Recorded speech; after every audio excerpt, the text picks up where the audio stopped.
Yo, what's going on, everybody? My house flooded, and today we're going to be taking a look at the patch 8.9 in SMITE. It's called Cleanliness versus Godliness. That is terrible. Anyways, so here's some skins for you. The new one's pretty cool. The NEM one, a little derivative, but I like it. Then the Bologna one, I'm still trying to figure out if I'm able to become this sort of digital form and try and get inside the video game and try to marry her. Still looking into that, but good skin. This Discordia one I think is pretty creative. Hoyi one's pretty cool. Sentai Mulan, absolutely awesome. I'm glad Mulan's getting more skins. Will she get some buffs though? That's the question. Toxic Tide Hebo, pretty cool, but it just feels like another palette swap for Hebo. Unfortunately, not really anything too special with that one. The CERN skin is nice, and Krang Xingqian. How could you deny a Krang Xingqian, alright? That's just great. Alright, so let's get into some of the Balancio. So, we're seeing a sort of return to older ways. I don't know when this changed. It might have been season 4 or 5 or something. But now you have to have 20 owned gods at mastery level 2. Instead of just, I think it was mastery level 1. And you had to have, I think it was again 20 before. And then 30 normal PvP conquest games played. And then a very similar thing over here in Joust. Instead it's 14 owned gods played. Owned gods mastery 2. That's fair, I guess. I think the big one, like you can have whatever mastery, I feel. Because mastery can be manipulated in numerous different ways, right? But I feel like you should have to win 30 games. It's like, well, it's random chance, right? If the 50% win rate considered balanced, then it's just a 50-50 shot at whether or not you get this. But it's like, I think you need to have more than this. I mean, people are playing thousands of Conquest games this season, and you're telling me just 30 is enough to get into ranked? I don't think so. I think winning 30 is enough. Because you could just grind through it and go 0-30, right? And then still get into ranked. I don't think that's really right. I know most games don't even have this, right? They just let you play ranked, and then just like put you in bronze 5. But I don't know. I feel like this should be a little harsher. If SMITE is going to have, because let's be real, SMITE has a very lenient MMR system. Very few people are actually in bronze. That honestly probably should be there, but there's really not a lot of people in bronze. You get out of bronze very quickly, even if you're not the best player. So, I didn't even read this. You can block. You can whisper a player you blocked. Okay, that's bad for my friend Beelzebubs. That's pretty bad for him. But yeah, I don't really care. I just block people and move on. Shift your shield and Blackthorn as well. Also, they have 2 different colored icons for the 2 different effects. That's really cool because hopefully it's bright. I haven't actually seen it in the PTS yet, but hopefully it's really bright so you can just see it out of the corner of your eye and just know, oh, I'm in that threshold right now. Awesome. Brace of Radiance, this ward. The ward that this relic creates now has a new icon on the minimap. Awesome. Bunch of bug fixes. Tribdis getting fixed a bunch. I mean, this character I think maybe should have been delayed or just disabled. There's just so many game-breaking or balance-breaking bugs in a very negative way to this character, which I think has led to that very, very low win rate that we see from her. Then there's a bunch of other bugs. Fix an issue where old WA skin clap emote had no audio. Oh, we needed that.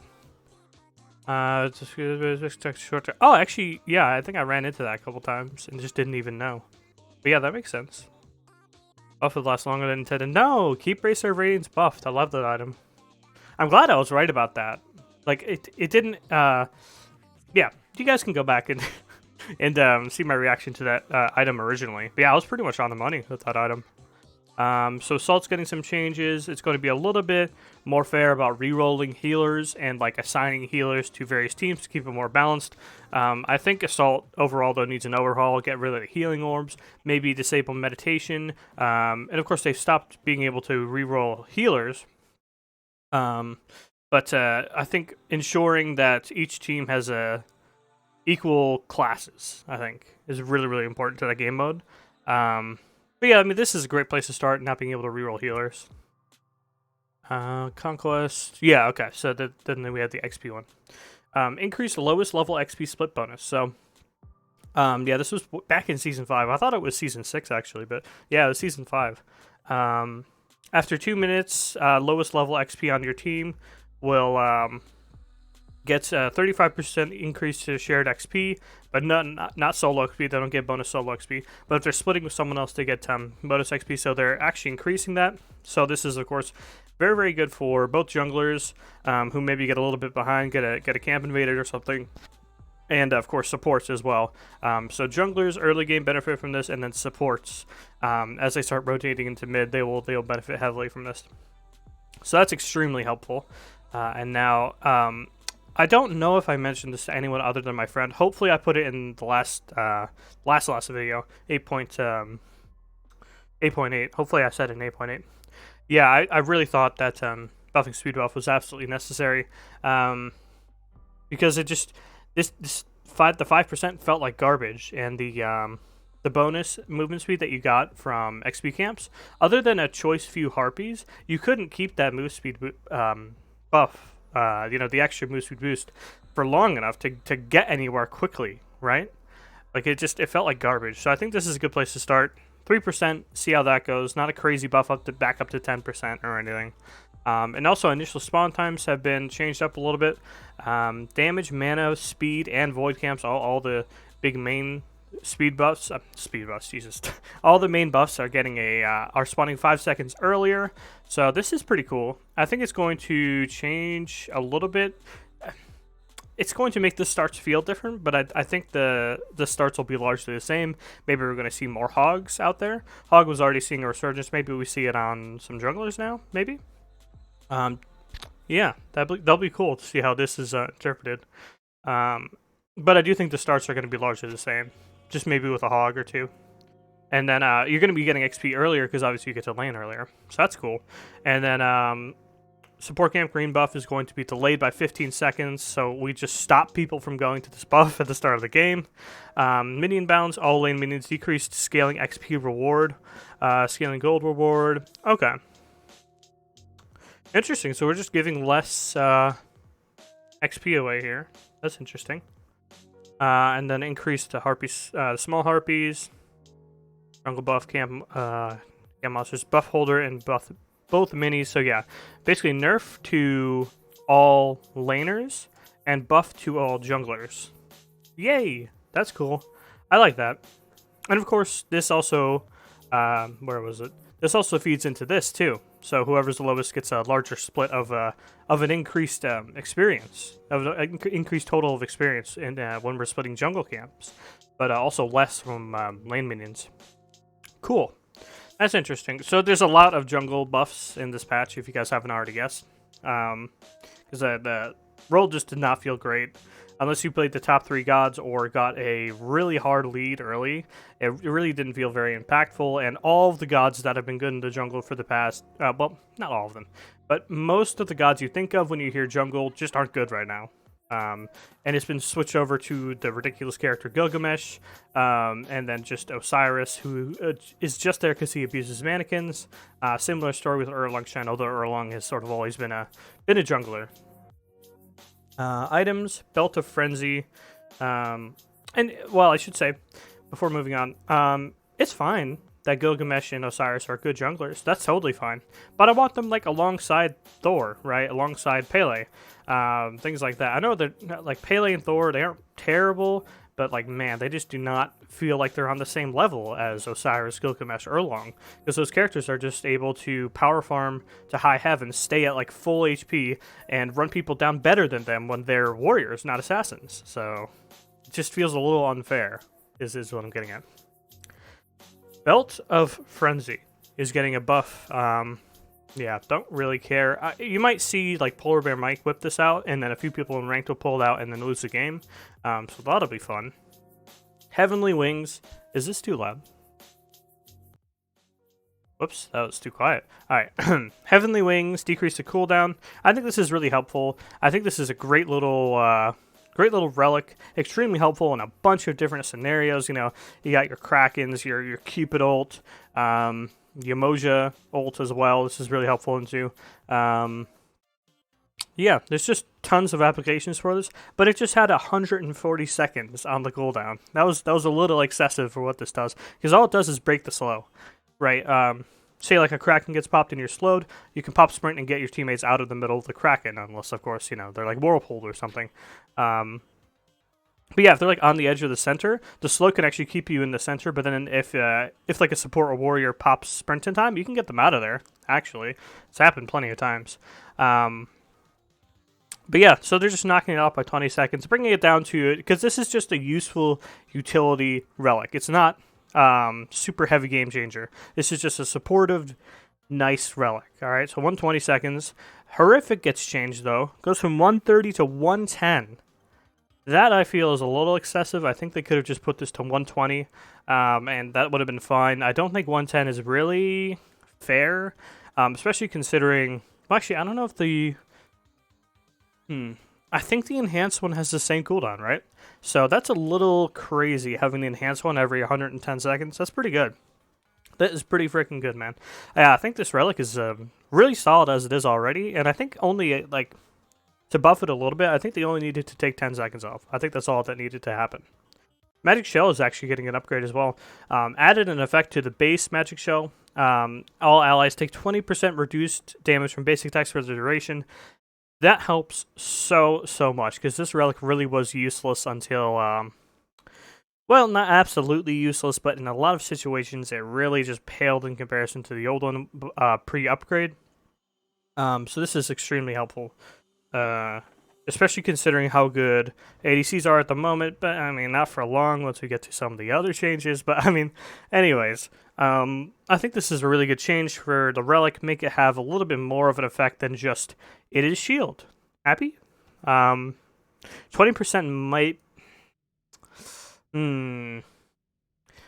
If the bow build stays, I don't know. I just screamed my lungs out. Sorry, I don't know why I said that so loudly. But if the bow build stays after this patch, which I'm not sure it will, you'll see why, then this might be a bit much. Because, attack speed builds, every single attack is getting reduced, right? So it's a little more effective than if it was a bunch of slower hitting, heavy hitting autos. Or would it be? That's Matt Pat? Can you get on that, buddy? Alright. Med getting a buff. Decrease the cooldown by 20 seconds. Yeah, this was a really heavy cooldown for this. Again, I think like Sprint, this is just a nice little utilitarian thing. It is pretty crazy though, the new med. It really feels a lot more impactful than I think people give it credit for, and it is not affected by, I think it's called Grievous Wounds. I always forget the name of it. The global anti-heal thing, this isn't affected by Grievous Wounds. So that massive heal, this can heal you for like 600-700. That's not affected by Grievous Wounds. So it's actually very impactful. After you, say like you trade 1-for-1 in a fight and you both back up at the fire giant or something, if you pop med, you're at a huge advantage, both mana and health-wise. So decreasing the cooldown is extremely helpful. I think you got to be careful with this, because I think this relic actually has a lot of potential. And then increase the cooldown per tick. Again, I think this is a great disengage tool. Tool after you've disengaged. Increase the cooldown per tick. So that reduces the cooldown of abilities once it's upgraded. Med's not really something you want to upgrade anyways, I feel, because this bonus is, unless this bonus just turns out like it just turns out to be broken, because this is double what it was. So I'll have to feel it out and feel if it's like this is just a stupid change and it's broken. But unless this is broken, I wouldn't recommend upgrading Med Cloak. So Benevolence is getting a rework, which I did just take a seat, because I was kind of right. I didn't guess. Where's the music? I didn't guess what was coming for the rework, but I was correct in the sense that this rework is based on whether or not you're around an ally god. I was right. I said in my 8.7 notes, 8.7 bonus notes, I think, that the answer was right there. That you just have it so that you have to be near an allied god to get this extra gold effect. Though, they kind of took that and made a bad item, I think. This doesn't really make sense, and the stats are apocalyptically bad compared to Watcher's Gift. So So let's get into it. Every second you are not near an ally god, see, they flipped the script on me. Gain 1 stack of benevolence, stacking up to 50 times. For each assist you gain, 4 stacks. While near a damaged ally, you spend stacks to restore yours and their health equal to 0.15 of your maximum health. For each stack consumed, you gain 1 gold. So the gold gain is still there, and a percent based instead of just a flat amount of health like on Watcher's Gift. This is shit, though, compared to Watcher's Gift, because Watcher's is 12 for every single one killed, and you don't need to gain these weird stack things. For each assist, while near a damaged ally. I'm not really clear if this means they're being damaged or if they're like less than 100% HP. You spend stacks to restore yours and their health equal to 0.15. Confusing. First off, I think the wording might need to be changed a little bit here. Maybe I'm just slow, but Hazer didn't really seem to understand it either. I do have faith that this is definitely something new. This is definitely something new, right? That's cool. I'm glad about that. Doesn't sound good though compared to Watcher's Gift. Boomba's Dagger. They're finally breaking and just adding power to this item. It's about time, I think. I think mannequins. The damage mannequins provides, and I have the jungle for that matter, which has, I think, the same amount, if not more. Hold on. Oh, yeah, that's what it was. So same amount of power, but with more attack speed. And it's just about time to admit that putting sustain, like proper sustain on mannequins, and then still letting it be this extremely impactful item damage-wise, because, mannequins can take for, like, over 120 damage in a full combo and stuff like that. It was about time to admit that we probably need to put power on Boomba's Dagger at this point. This is a great change, I feel. The magic power is a little low. It is a little low. But I do feel like this kind of creeps Eye of the Jungle, though, which is still a cool item. I really like Eye of the Jungle. But, yeah, its sustain is just awful. Like, really, really bad. Maybe you still go it on set. I could see going it on set. But the thing is, then you miss out on Boomba's Hammer, which is insane. So, I don't know. I think we just creeped the shit out of Eye of the Jungle there. But I'm definitely down for this. It's about time. Just, they're not nerfing mannequins, which hurts my soul, right? They really need to nerf how much it dots for. Or, like, reduce the amount that it dots for on AoE autos. Something like that. On camps, I'm saying. I think the damage on gods is okay for the most part. Maybe it could be a little reduced. And then, like, bring the scaling up. So, yeah. Something like that. Like, bring the base damage down and then bring the scaling up. Something like that. War Flag is... should I even talk about this item, dude? It's like New Benevolence, where it's just a really weird item that just only applies in certain lane matchups, I feel. And with certain dual lane compositions on your side of it, and like it feels so impactless unless you get a bit of a lead going, or you're an extremely aggressive lane like Ymir Artemis or something like that, something crazy like that. So they've added protections to it, which is nice. They've removed the power from it. Okay. Decrease stacks required to turn on bonus gold effect from 4 to 3. Absolutely fair. I mean, you have to be like Naja or something to get the War Flag proc. I don't know. I think this item is just not doing what Hi-Rez intends for it to do. To obviously bringing it more around to being a tank-oriented item instead of, like, for warriors and assassins, because that's what I think the player base originally thought that this item was for. Warriors and assassins in the support role because of the damage that was on it. Feels like ass though. Like, Watcher's Gift just feels so free, and you're always getting the bonus gold. You're always getting the sustain. It just feels better, and it of course also has really nice little stats on it. That I think is more than this. I think it's 15 each, right? Hold on. No, it's 10 each. Okay, 10 each. So it's matching Sentinel's Gift, but still, again, Sentinel's Gift is literally free. You don't have to do anything for that, and you can always get it whether you're ahead or behind. You always get your bonus golden sustain. So Erendite's getting a tweak, which of course is going to lead into all the items we got underneath it, which are all jungle items. So decrease the base damage on the Erendite proc, but increase the physical power scaling from 30% to 40%. So now it reads, when striking the When first striking a revealed target, they take an additional 20 plus 40% of your physical power. That's going to be really important as we get to the items below. Let's get into it and then maybe come back to Erendite if I remember, which I certainly won't. So Brawler's Beat Stick going from 40 to 50 power. This item was an absolute necessity for junglers just because it felt like the only power spike available. Trans was no longer a power spike at 2450. Stone Cutting is only good on a select few characters like Mercury, Gilgamesh, and Osiris. And so this was just the best option, the best for gold, penetration, and power early. This felt like it. This felt like it was our only option, and they've actually buffed it to 50 power. So if you go Yotan's Brawlers like we have been going, well, most ability-based junglers have been going, that's going to feel even better now. So very happy about that. Heartseeker is now finally being the 2900 gold item that it should be, reverting the damage, the percent health damage dealt from 3 to 6, between 3 and 6%. As you guys know, how much percentage Heartseeker takes is based on how much power you have. So they're finally reverting that. So it's actually like a 3k item. Okay, I don't know if it'll actually feel like that, but we're gonna keep on going down these items. You'll see what I mean. Jotun's Wrath is getting its cost decreased to 2200. I don't know about that. I think this might be a little bit too much.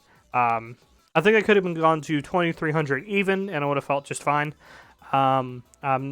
This is maybe a bit too far because this is 50 power, 10 pen, and 20% CDR for 2200. I think bringing it to 23 would have been just fine because this isn't a Charon's coin. It's not an Iqval, but it is still extremely powerful. So I think bringing it to 23, a little bit below those items, would have been fair. I think 2200 is a little too low in my opinion. But I mean, hey, junglers are getting love, right? So I'm down. Crusher! Yes, we could finally start building this item again. I mean, I know it was still being bought here and there as a secondary mace item to Jotun's. That was a fine combo too, but Brawlers was typically better. So Jotun's getting a boost to 40 power. Crusher getting a boost to 40 power instead. Yes, we can finally go this on Susano, and it's going to feel amazing, dude. And also on other characters too, I guess, whatever. I think this is going to feel great. And I think it'll be you can maybe even go triple mace if you really wanted to. But I think double mace, Erendite, and trans. Bum. Ba-da-dum. Ba-da-dum. Getting a 10 power buff. This is interesting. They're buffing the raw power on it, but not changing the percent amount of power you get from mana. So trans is crazy. All right, let's go. I'm down with that. But in addition to that, this is actually very helpful because in my opinion, what it really felt like is that if you got trans online and you were able to farm some kills, farm a shit ton of XP camps and stuff, trans allowed you to feel impactful as an assassin once you got it at like around 30 and above stacks. It felt pretty good. But like you just couldn't go at every game because if you're even or God forbid behind, you can't buy this item. You can't. You literally just suffocate your damage. It feels awful. But now they're giving us more of an option, saying, all right, well now it's a 45 power item at 2600, and you're gonna be getting whatever it is trans was giving your character originally. Let's say like 86 power. We're gonna bump that up to 96 now. It feels pretty impactful now, doesn't it? Will it become meta on like all ability-based assassins? It's hard to say because these maces are so good. And of course the whole build, going triple mace got cheaper because Jotun's is cheaper now, right? So we'll have to wait and see what's mathematically the best, what feels the best, of course. So let's get into some gods. Wheelock's getting buffed is interesting. I feel like she was one of the ones that could really still pop off and still had a lot of uses. But she is one of those characters who has to get in that ass, basically, right? So, it could feel a little bad if you're not able to get in their face. Say if you're behind or something, and my music. Oh, it's just a very quiet track. Okay. But yeah, if you have to get in their face and you're behind, kind of impossible, right? So they're actually, but what they're buffing here is interesting. They're buffing her one's jump. by 20, and the her 3 by 40. But the thing is, it's only by the end. The base at level 1, the damage is the same, and it only scales up from there. So that's interesting. That's an interesting way to change her around. Just make her mid-late even better, I guess. That's fine with me. I mean, her early was good enough. I think that's definitely fair. She has a very good early game. But yeah, I guess just rounding out her late game. That's cool. So Belly Flop is getting a cooldown decrease as you level it now, down to 14 seconds. That's extremely helpful for Bacchus. I mean, I hate going up against Bacchus, who doesn't? But he definitely has not felt good for some time. Only popping up here and there, and you know, with cheese builds and cheese invades and things like that, right? So, yeah, that's a nice change. Baka gets some changes, increases CC immunity duration on his ultimate, back to 1.5 seconds. I don't know if that'll help too much. I think it maybe needs to be up to whatever Artemis has. Hold on, how long is Artemis? Oh, okay, it is 1.5. But you see, the thing is, Bakasura is an assassin, so it should be 2 seconds. And then increase the cone attack buff duration from 5 to 6 seconds. I don't know if that's necessary. I mean, you might as well, right, if you want to buff the character, but I don't really think that's going to help too much. I think by the time 5 seconds is over, like you probably have gotten the kill or need to get out anyways, so. But I mean, hey, give him a buff. I mean, he's definitely a weak character right now. Unless he gets very, very far ahead, and then he still loses. Chuck getting another buff. That's cool. His basic attack speed per level is going up by a whacking 0.2 per level. That's pretty significant. His passive has always seemed like an odd inclusion. Like, it's just a very, very basic passive on a character who doesn't really have an attack speed attack string. So, yeah, I guess they're just increasing his attack speed. I mean, he's good at running people down, right? Like, a lot of people think of Chalk as like, whoa, super high ability damage. But actually, what he does most of the time in team fights is just like 1, 2, 3 or 1, 3, 2, something like that, and then just chase people down with this 3 on them. That's honestly what he does a lot of the time. So, yeah, I mean, this is going to be helpful for that. And it's going to be helpful in building his passive as well, which, you know, as a Chalk, you're probably going to get invaded at one point or another if you're going up against meta. So, hey, that's helpful. And then, of course, decreasing the cooldown on his 2. As you level it, this is pretty important as well. Yeah, I say this is helpful. It brings it to around what his 1 cooldown is going to look like. So, that's cool. That's helpful. That is definitely helpful, making him more safe. And annoying. He's going to be really annoying. But, I mean, this is definitely necessary, right? Like, he's been so weak for a while. Iset is getting increased damage mitigation into Circle from 20% to 25%, which is a revert. Yeah, Iset doesn't really feel playable for the most part. I mean, in, like, other game modes, sure, it's fine. She's fine. But, in Conquistador, she kind of just dies to a lot of the meta right now, unfortunately. And Morgan Le Fay came in and basically just said, all right, I'm going to do everything you do, but at like twice the range and a half the cooldown. So big old thumbs up, and with a guaranteed big heal. At least that's how I feel about the situation. And CC immunity. And move speed on a lower cooldown. Yeah. Kind of feel bad for this character, honestly. But yeah. Moving on to Ganesh. Turn of Fate, this is actually a huge buff. Slashing off 2 seconds from the rank 1 of this ability, and now it goes all the way down to 12 seconds. I think that's really great. I think this is a really great buff for Ganesh. Don't really think the rest of his kit needed buffs for the most part. Maybe decreasing the cooldown of his dash would be okay. But I mean, other than that, Ganesh sort of is really, really solid, I think. And then just like the meta is what it is, and it's really, really hard for Ganesh to feel impactful in such a auto attack heavy meta where he's just and he's just given a protection buff really because silences do nothing against auto attacks. So yeah, I think this is going to be really, really impactful because going from 16 to 12, 4 seconds, that can be the difference between doing 2 instead of just 1 turn of fate per fight, or 3 instead of 2 turn of fates per fight. I mean, this is really impactful, I think, guys, and also being able to use this as more freely use this as poke as well. I think that's awesome. Geb getting a massive buff. This ability now deals base damage in addition to the health percent scaling. Whoa. Whoa! This is crazy. So the current health damage, thank goodness, stays at 15%. Instead of scaling up to 35. So it only does 15% at all ranks. Good. But, dude, the base is 720 damage at max rank. Of course, at the first 2 ranks, not really too crazy. But from the 3rd rank and up, woo, we are just going into space with this damage. It's crazy, dude.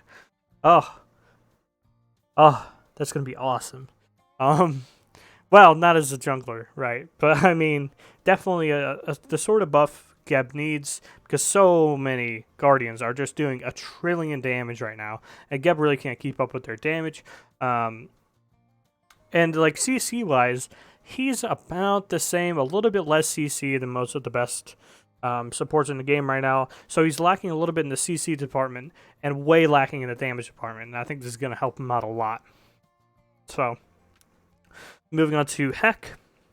Fix an issue where this was not providing help with increased healing to her allies. Really? Wait, was it not? It sure felt like it. Or maybe it was like occasionally this was happening. But okay. Decrease the amount of healing help provides to herself and allies when fully attuned to Light Stance from 20% to 10%. So having it, ouch. That's pretty harsh. Still though, I think, man, what can you do to nerf this character and not make her feel like crap? Because I really like Hel. I think Hel's an awesome character, super fun to play. Bit of a knife's edge too if you don't have a like protect the carry type of comp. Maybe her damage does need to tweak down, because you could just build defense and still do very significant damage in fights. Yeah, I think maybe a damage nerf needs to be to this character. The healing is the healing, right? It is what it is. They either... Yeah, so it's like either you get the anti-honor or you don't. I think the healing is pretty much where it needs to be. I'll have to read her heals again, but I mean, it feels like there's nothing you can really do more to the healing. Other than just like if you just nerf it anymore, you just take it out. I mean, sure, the healing is great, but I mean, like, that's what she's supposed to do, right? But there comes a point where we have to be like, all right, so if you want her to be an actual healer, which she is, then you probably have to take some of the damage off, is my feeling on that. Or just increase her cooldowns. Solo laning against this character, it feels completely pointless because she's just constantly throwing these really significantly high damage abilities at you at a really decent range. And other than the Light Stance one, you can't really dodge it unless it's like the max range dark one. So, yeah. I think maybe cooldown increases and some damage nerfs, base damage nerfs, not scaling. That might be in order. So Hou Yi's 2 is getting a buff here. Increased damage increase for every 10% missing health from 1 to 5 to 3 to 7. So just 2% buff across the board. That's extremely helpful. And then decrease the cooldown from 18 and now scales from 18 to 14. So down by 4 seconds. That's absolutely awesome. I think this is going to feel great for Hou Yi. I think you need the Mark of the Golden Crow every single time you go into a fight. Every single time you want to go for a trade, you need the Mark. So I think this is helpful. And making it more effective too is obviously great. And then Horus getting some buffs. Increased bonus damage from the Gust attack. Pretty significantly, at least from the first few ranks. 14 to 50 is now going to be 20 to 60. Nice. So that's a pretty decent little damage buff. They don't want to go overboard, obviously, because he already does a lot of damage. Protector's Surge, which is his 3, increase to the base healing at lower levels. So they just want to scrape him up a little bit. You know, they don't want to go too crazy. Clearly, but yeah, just give him small buffs, because obviously you want to. Well, actually, I don't know what high level players do, but at least for me, I definitely want to level the 2 and the 1 first before the 3, because like the damage is so high, and you don't level the ult anyways, right? So moving on to Sylvanas, he has a new passive ability replacing the one where he just gets a root on only melee characters, which is a weird change. But when Sylvanas' abilities hit or are deployed, a seed pod appears at that location. When Sylvanas picks up this seed pod, he restores 2.5% of his mana, as well as lowers his cooldowns by 0.25 seconds. At level 20, this cooldown reduction is increased to 1 second. So, pretty significant passive here. Definitely a very big change for him, helping out with his mana sustain, which was definitely a hot issue for the character. Watcher's Gift lets you get a lot of mana, right? But even still, Sylvanas kind of struggled with that. And decreasing his cooldowns too is really nice. Especially with the pull, the heal, the root, all of it has pretty decently long cooldowns. Maybe not the root. I think the root is actually pretty low. But this just gives him a little bit more spam ability. I wouldn't say survivability. Maybe I would have liked to see a passive that increases his survivability instead, right? Because I think that's the core problem with the character, is that he just kind of dies. Of course, a lot of people actually build hybrid Sylvanas, honestly. Like, you might as well just deal a lot of damage because you're going to probably get killed anyway, so you might as well get a really high damage you can engage off with your ult and your heal and your root as well. Maybe a couple auto attacks as well if you can get those off by the time you die. So, some people are like, just screw it. I might as well just go hybrid. Build Spear of the Magus, things like that. Spear of Deso. So I think that's definitely a problem with the character that maybe they should have addressed in this passive. But this is also a pretty cool passive too. I think it's unique, fits well with the character, and it's still going to help him, right? Like, it can't hurt. It's only going to help him, and it's definitely better than the current one. Boom. Let's be done with these patch notes. Not letting it off. What's the word? Being ended. Capping off, yes. Capping it off with an awesome change. Uller getting big boy buffs, as well, of course, as Trans. Oh my god, there's so many notes. As well as Trans and Crusher getting buffs as well. Uller's getting some buffs. Yes. Increase the physical power scaling from 70% to 80% on his one. Yes. And then increase the attack speed on his bow from 5 to 25 to 10 to 30%. Yes. Nice. Increase the physical lifesteal on the axe from 5 to 25 to 10 to 30%. Yes. Wow, Uller is going to feel really solid, I think. He's going to feel really, really solid. In this bow build meta, it was just not his time to shine, really. He actually still felt okay, but man, with these buffs and then with Trans, I know Crusher is more of a flavor thing on him. I like Crusher on him personally, but going like Trans Crush on him now is going to feel amazing. I think that's going to be absolutely awesome. Screw the bow build. He doesn't need it. He never needed it, and now he can just do his thing with a nerfed bow build out there, and all these buffs to Uller. I think he's going to feel awesome. That's great. I think Uller's super hype. Annoying to fight against, definitely, but definitely still super hype. Yeah, overall, interesting patch notes. So, Hunters got nerfed, right? Because Trans Hunters actually got buffed. But Bow Hunters are definitely feeling the pain from the bonus notes. Mid is going to be hurt a little bit more as well, I think, by not the XP changes. What am I trying to say? With all these jungle changes, mid gets hurt a little bit. People are saying ADCs kind of got screwed, but I don't really see that because I just feel like it's going to be a shift again, right? I think the bow build is still going to be all right on a few characters, and then other ones are going to go to Trans. I feel is what's going to happen here. Yeah, that's just what I feel is going to happen. I do think more changes need to happen to Gilgamesh, for instance, removing him from the game. Maybe nerfing RTO and nerfing Hell a little bit. I think they overbuffed RTO too much. Look into that a little bit, maybe. Nerf how mannequins interact with AoE auto attacks is something that still needs to happen, I feel.